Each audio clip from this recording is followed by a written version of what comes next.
2013 లో ఈ వ్యక్తి దండం పెట్టి చెప్పిండు బిట్ కాయిన్ $1 వస్తుంది కొనుక్కోండిరా బాబు అని. అప్పుడు మన అందరం ఇగ్నోర్ చేసినాం. 10 years తర్వాత ఆ $1 వాల్యూ మీ లైఫ్ మొత్తం సేవింగ్స్ అనుకోండి. కానీ బ్రో హిస్టరీ మనకు సెకండ్ ఛాన్స్ తప్పకుండా ఇస్తుంది. ఈవెన్ లాస్ట్ 1 year లో బిట్ కాయిన్ 100% కంటే ఎక్కువ గ్రో అయింది. ఈ రోజు నేను దండం పెట్టి చెప్తున్నా, అట్లీస్ట్ ఈ వీడియో చూడండి. ఎందుకంటే మీకు నేను 2 పాయింట్స్ నేను చెప్పబోతున్నా, వీటికి చాలా పొటెన్షియల్ ఉంది. Number 1 chain link. ఇప్పుడైతే దీని ప్రైస్ 2000 మాత్రమే ఉంది. ఫ్యూచర్ లో ఇది 1000 లక్షలు కూడా కావచ్చు.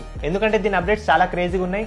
ఎక్స్పర్ట్స్ దీన్ని ఫ్యూచర్ ఇథీరియం కిల్లర్ కూడా అంటున్నారు. Number 2 Tron. ఇది జస్ట్ 31 రూపీస్ మాత్రమే ఉంది. డెవలపర్స్ దీన్ని చాలా ఇష్టపడుతున్నారు. ఎందుకంటే ఇది fast, cheap and perfect for decentralised apps. ఇప్పుడు ఫోమో రాకముందు ఒకటి గుర్తు పెట్టుకోండి, క్రిప్టో అనేది చాలా రిస్కీ. సో కొంచెం ఇన్వెస్ట్ చేయండి, అది కూడా మీ ఓన్ రీసెర్చ్ చేసి ఇన్వెస్ట్ చేయండి. ఇప్పుడు క్రిప్టోలో ఎలా ఇన్వెస్ట్ చేయాలని ఆలోచిస్తే నేను మాత్రం పర్సనల్ గా కాయిన్ స్విచ్ ని వాడుతున్నా. ఎందుకంటే ఇది FIU registered and ISO certified. నాతో పాటుగా 2.5 కోట్ల ఇండియన్స్ ఈ ప్లాట్ఫామ్ ని నమ్ముతున్నారు. దీంతో ఇది India safest and largest trading platform. So bit coins లాంటి టోకెన్స్ మీరు కూడా వెతుకోవచ్చు. సో స్క్రోల్ చేసుకుంటూ టైం వేస్ట్ చేయకండి, క్రిప్టోని తప్పకుండా ఎక్స్ప్లోర్ చేయండి.